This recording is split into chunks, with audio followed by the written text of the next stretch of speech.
A new restaurant will soon open its doors in the city of Troy. Cafe Euphoria is owned and will be operated by a group of transgender and gender nonconforming people. Now, their hope is to create a safe working environment and gathering space for those communities. Our Camille DeLongis gives us a look inside as construction is underway.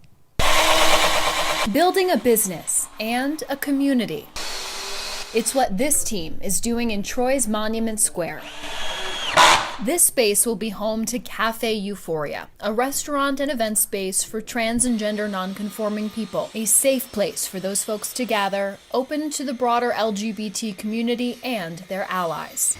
I think it will also be powerful for this space to exist in the capital region, for trans identity to be more understood, to be more welcomed, and to be more supported. Atsushi Akera, an RPI professor, came up with the idea mid-pandemic. Now it's a worker-owned co-op where decisions are made collectively, and every employee gets paid the same wage. There are no investors. There are no sort of owners who are being paid more that are making most of the income from the business. Instead, it's really equitably shared amongst everybody. Future employees say the project offers them a chance to be their truest self. At old jobs, I've had to hide the fact that I'm trans for fear of losing those jobs. According to UCLA's Williams Institute, transgender people experience higher rates of discrimination in hiring, firing, and compensation. So along with equal pay, Cafe Euphoria's menu will be priced at a sliding scale. So anybody who makes the $62,000 a year, we're going to ask to pay the full price. Anybody who is below that $62,000 a year can self-declare, and they will be paying 2/3 price.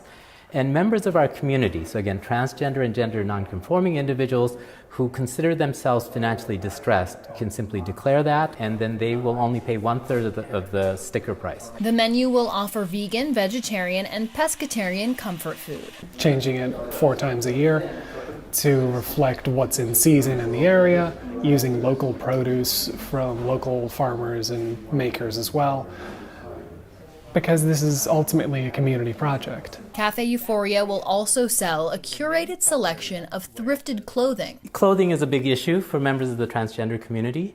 So the idea was to create a safe space where folks who are in early transition can just kind of play with clothes. Trans and gender nonconforming people can struggle with gender dysphoria, a sense of unease experienced due to a person's gender identity differing from what they were assigned at birth, as well as higher rates of mental health issues. With that in mind, the team is also creating a safe and brightly designed co-working space downstairs. So it's really serious, and so the idea was to create a positive space in which people can hang out with friends and work, and have sort of the colors just so it's kind of lively. Cafe Euphoria is still a work in progress, but the team can't wait to see this hard work pay off. A space where LGBTQ folks, especially trans folks, can feel really nourished. That's the key word I think of when I think of Cafe Euphoria. Cafe Euphoria is set to open in late December or early next year. Camille DeLongis, Spectrum News.